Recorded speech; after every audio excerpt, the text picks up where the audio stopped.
Enemies, Steve, Hell Broke Lucy here. I felt very compelled to make this video.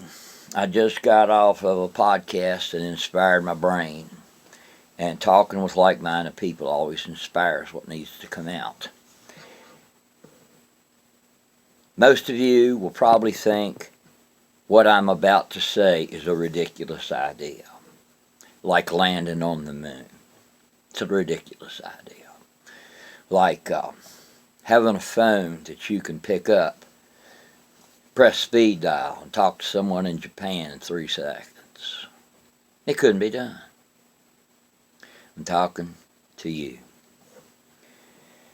We have got a crisis in this nation that is affecting the entire damned world. And it's obvious to everyone looking that the political system is moving at a snail's pace to deal with this shit bucket. And that's a kind word. And his followers that were let out of their cages when this bastard took the platform. These racist haters, totally ignorant people, don't know up from down, saw this as their ticket to get vocal in public in Walmart, mocking foreigners that had citizenships, Mexicans, black people, everybody. Trump unleashed that cage of idiocy. Now, a little story to lead to the end of this. This ain't going to take as long as you might think. Before 1984, unions had power. Corporations were kept under control.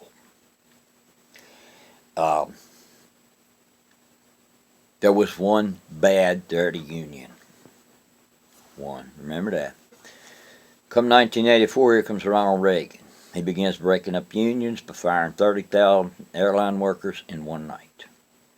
The breakup continues, and it continues with the propaganda that comes from the facts that the Teamsters were corrupt.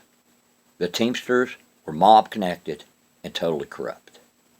That situation was fixable. Government intervention and regulation would have fixed that problem.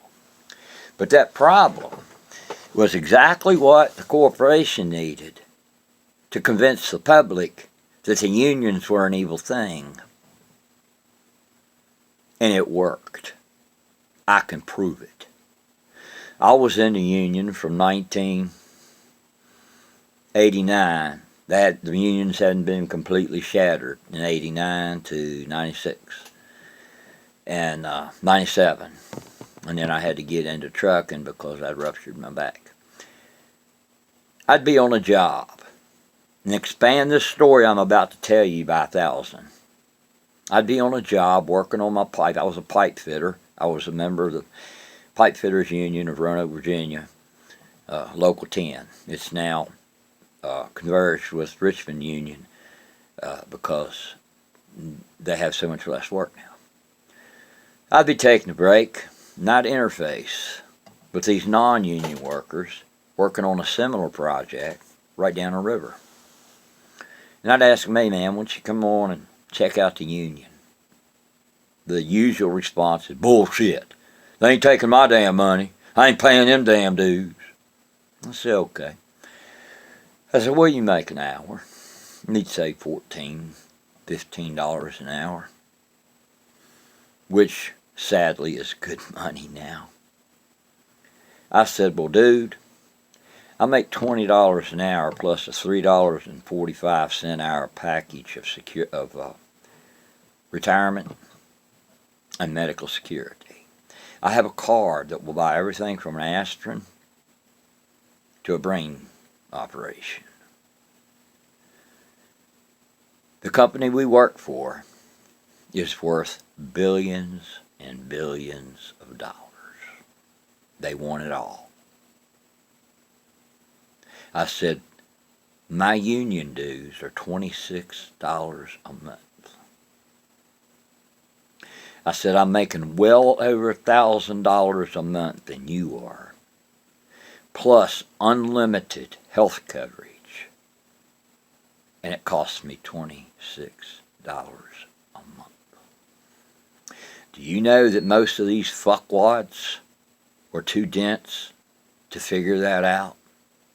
I got 2 people to listen to me over 8 or 9 years. 2 people. That is how stupid the American public had become by 1990, 91, 92. Dense, uneducated, not able to do math, owned by the propaganda of the media and the Republican corporate monster. So I'll tell you this story to lead up to this, and this is the part that's going to seem impossible. But it's going to happen one day because we're going to have no choice. It's either going to be this or no one has medical care and people can barely afford to eat. It's obvious that we have a monster, a shit bucket, an evil to the core man. This idea that down deep everybody's good is a crock of shit. That's not how evolution works. There are millions and millions of truly bad people to the core. And the only reason they do good is for selfish reasons, to get attention, to put a bumper sticker on the car and said, my kid was the #1 blowjob giver in 12th grade or whatever. Or fear of incarceration. That's why we have to have laws and jails. It's a goddamn shame that our cops have become so corrupted. But without these laws and jails, these people who are intrinsically rotten would just kill for the fuck of it.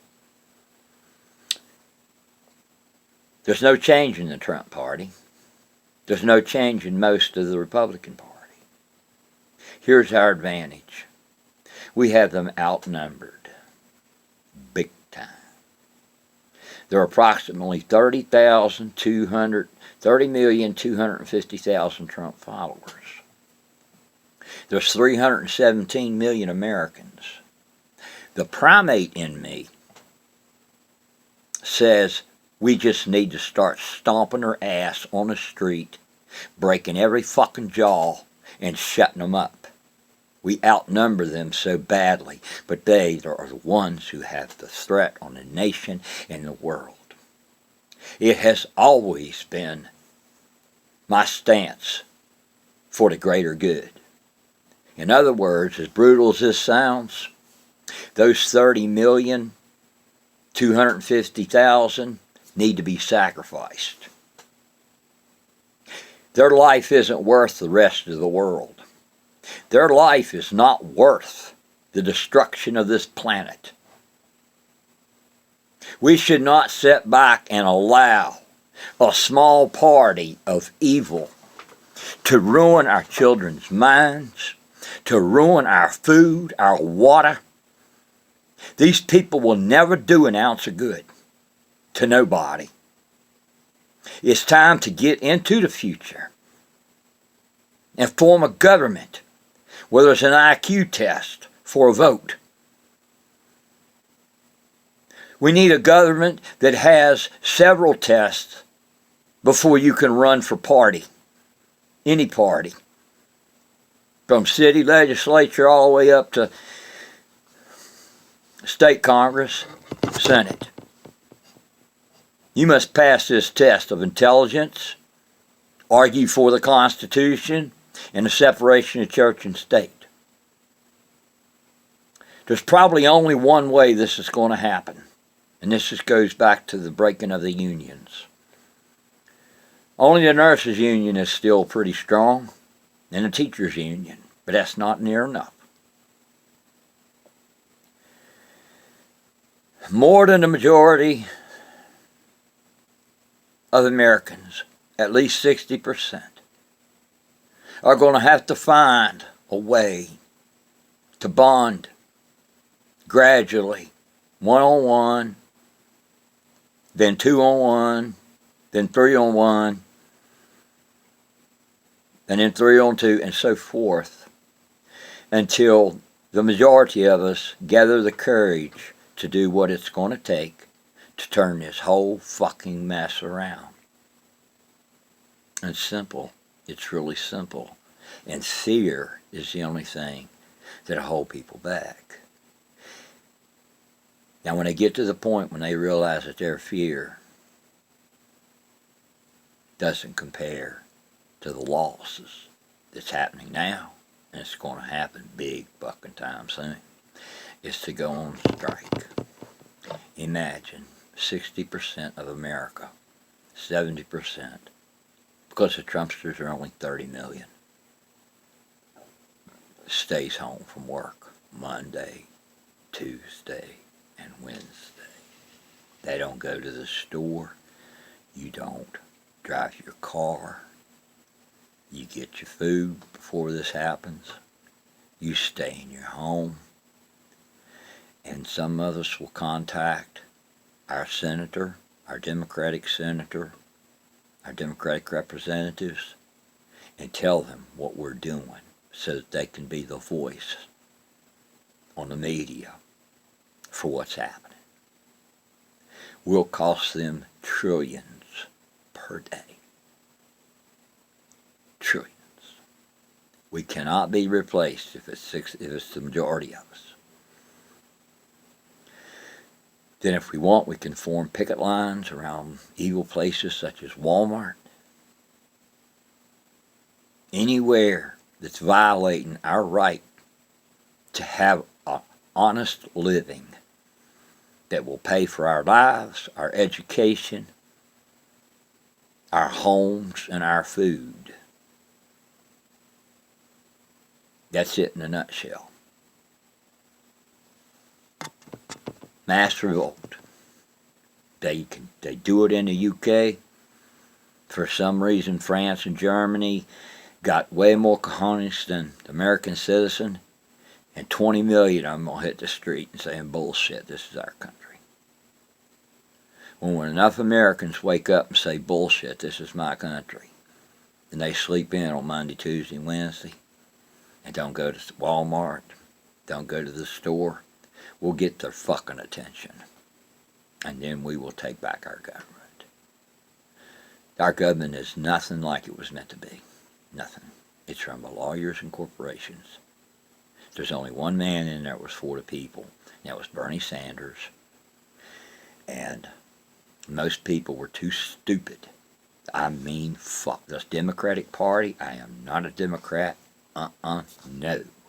They are only this less corrupt than the Republican Party. They want us grassroots to send them money all the time to fight Paul Ryan's $100 billion investment into the Georgia Congress race.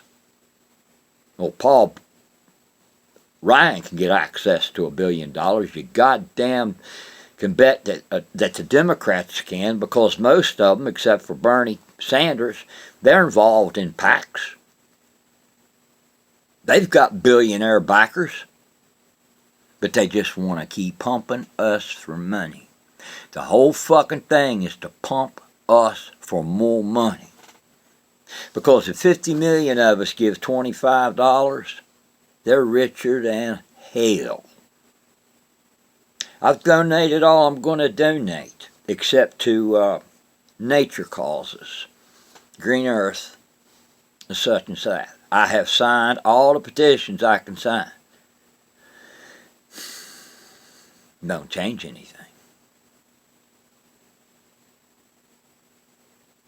Think about it. Elbrook Lucy. Talk to you later.